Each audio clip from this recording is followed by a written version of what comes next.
So for the first time in 3 decades, the Teamsters aren't endorsing a presidential candidate.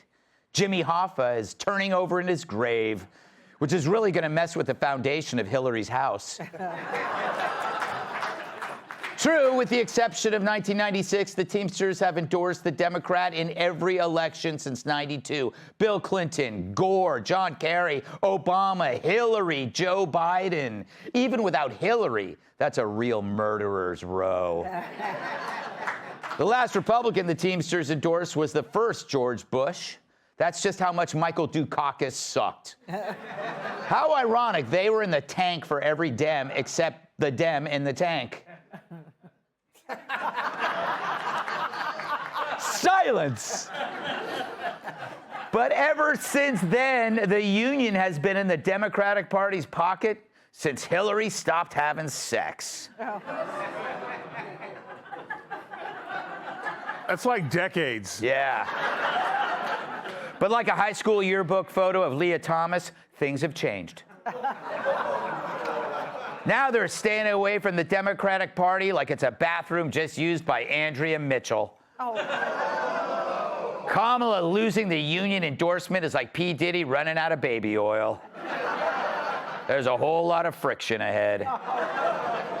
This week, the Teamsters released the results of 3 internal polls asking who should the Teamsters endorse for president. In July, Joe Biden clearly won at 44% with Trump at 36%. But a straw poll's as good as it gets for Biden, because everything Joe gets these days is through a straw. But when Teamsters polled their members about the Dems' new candidate, Cackles McKnee Pads,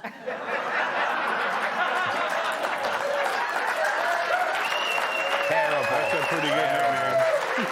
That's a really good nickname. Trump came out way ahead at almost 60%. Kamala, only 34%. Now, I'm no math whiz, but 60 is a lot more than 34. I realized that last week on my birthday when I was staring at a waitress. And in a phone poll conducted within the past week, Kamala got worse results than Chris Christie selling Jenny Craig. She's sitting at 31% compared to Trump's 58%. No wonder Kamala has been ducking and dodging the press like Trump on the back nine. And that latest poll came before the second assassination attempt. Every time they try to kill Trump, it's like Bluto giving Popeye cans of spinach. But despite Teamsters embracing Trump, they decided to endorse nobody. And like those mimes in my basement, their silence speaks volumes. Here's how union leadership rationalized it. Quote, the union's extensive member polling showed no majority support for VP Harris and no universal support among the membership for Trump. So no universal support for Trump. He beat her by almost 30 points in the Teamsters' own polls, but they're not endorsing him because he didn't get 100%. Sorry, the only thing that will ever be 100% is my commitment to helping orphans learn to read. Wow, I expected applause there, but that's okay. I'm joking. F the orphans. The orphans. So why the silence? Well, what are the Teamsters? Men, blue-collar working men, mainly the men who fix my plumbing, deliver my packages, and install a mirror over my bed. This intra-union dispute reflects what a lot of men are going through. A husband or boyfriend may like Trump, but to keep the peace, he keeps his mouth shut. But you can see in his eyes twitching out this message, my ballot for Trump is under the flower pot. So no endorsement is an endorsement coming from men. Men of all stripes favor Trump, including the ones who think he's a jerk. They'd rather have a brutal badass than a nonsensical nincompoop. True, Taylor Swift. Didn't see that coming. True, Taylor Swift endorsed Kamala, which would mean something if we lower the voting age to 12. But the Teamsters, that matters, because unlike their Democrat leaders, Teamsters have jobs where consequences can be life or death. Make a dumb choice on a construction site? Good luck yelling white fragility when you're falling 90 feet off a girder. And a lot of Teamsters are truckers. They know that when you raise their fuel costs or force them to switch to EVs, the price of everything goes up. But their union leaders, they'd rather wash their hands of the whole thing like they just shook hands with Jerry Nadler's proctologist. I know. But again, the race ain't about race, it's gender. Teamsters are mostly dudes who are tough, protective, sensible defenders of family and property. What do you do when all of that becomes an object of mockery? You flee faster than Tim Waltz after a balloon pops. Yeah. Men don't want to be in a place where they aren't wanted. And that's the current Democrat Party, where its leaders cannot define a woman but send men to women's prisons. But Trump knows that real men are the key to this election. Especially you, Harry. Harry, get up, Harry. Harry, get your fat ass out of the couch. You're going to vote for Trump today, Harry. Get up, Harry. Come on, let's go. Let's go, Harry. Let's see if Harry was listening.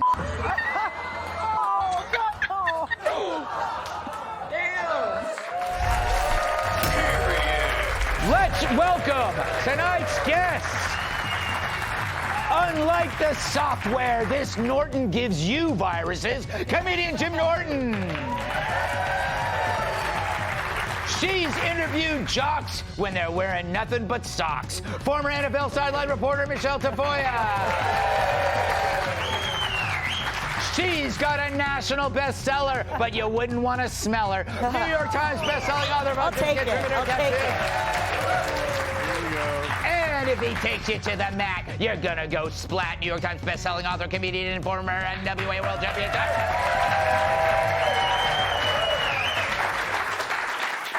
Jim, what's ironic is you look and sound like a Teamster, but you do no hard work at all. You're as soft as a little pile of dough. I know that was meant to be hurtful, but I take that as a great compliment. Thank you very much. What do you make of this decision? Doesn't it feel like it's exactly what a dude would do in a political situation? It's a little cowardly of them not to just endorse the guy if most of their members are behind him. But I can't badmouth the Teamsters. I work for them. Yeah. I do. Whenever there's a non-union job, they hire me to stand nude in front of the establishment until the inflatable rat gets there.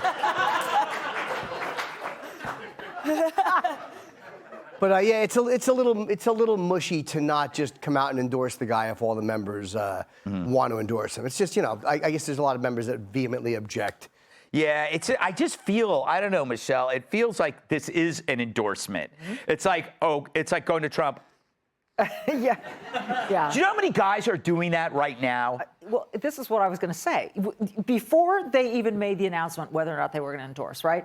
They came out with the poll. So you see this poll 60-34, whatever, 60 is a lot more than 34. Yeah. And you're going, okay, this is going to be interesting. Are they going to back this up with an endorsement? And then they say, we're not going to endorse anyone.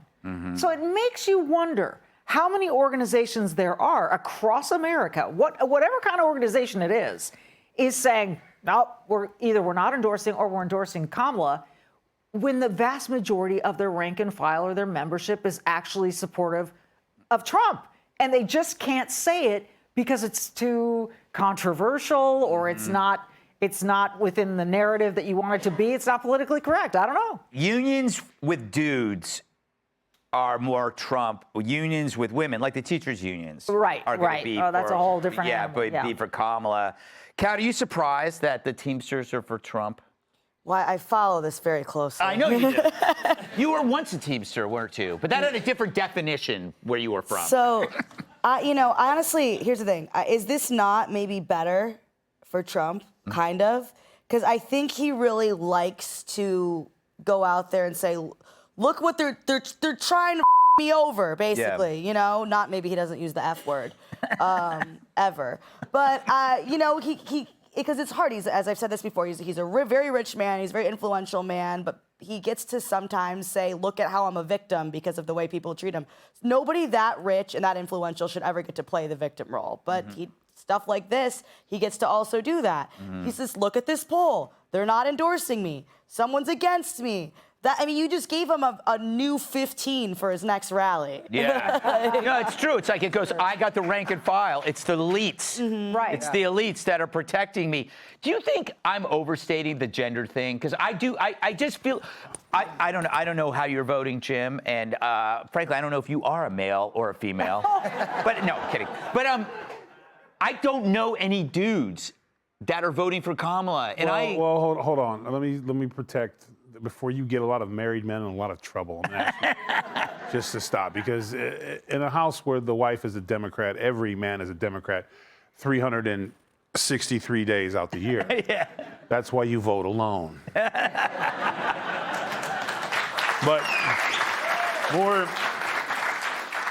the bigger thing is that this is good for Trump because it shows what we already know. The majority of people are behind him. It's the ones in charge of the camera. And the reason why they don't come out and say it is because it's the CFO who's pro-Kamala. And that's a good way to get fired or not get promoted or have your stuff taken away from you, because it's the minority that are pulling the strings are the ones that we're Democrat and the workers aren't. And usually the workers don't have a voice. Now it's getting to the point where the workers' voice is getting so loud that they have to say, we're not endorsing her. That's how loud they talked and yelled and pushed to be like, no, we're not going that way anymore. There's a change. We saw it with Bud Light. Once Americans don't get involved much, but when they do, it is resounding and powerful. This election is not close. This election will be over by 10 p.m. Eastern. I'm telling you, it's not close. The only people who are excited. So we should be able to go on. Yeah. Which we were all planning on having the night off. I just myself. I wish I had that certitude, but I don't. I think that these things are designed to be close. Yeah. You know what I mean? It's like it's down to like these swing states, these counties. It gets smaller and smaller until it's just one dude on the street not wearing his pants. Looking a lot like Jim Norton. Are you in a union? There's no union for comedy, no. I thought that you might be in the actors. SAG and AFTRA. Oh, SAG-AFTRA, yes, who dropped my health insurance right by the pandemic. Yeah, I guess that. Great, terrific union. Good for you. Yeah, I'm sorry I brought that up. That's all right. They dropped mine too. It's okay. Yeah, it's very hurtful. And you asked if I was male or female, then to give me a chance to respond. Yes. What is your answer? I'll tell you after the break. That's what we call a tease. Up next, libs make Cam's case with nonsense about race. If you'll be in the New York area and would like tickets to see Gutfeld, go to foxnews.com/Gutfeld and click on the link to join our studio audience. Click here to subscribe to the Fox News YouTube page to catch our hottest interviews and most compelling analysis. You won't get it anywhere else.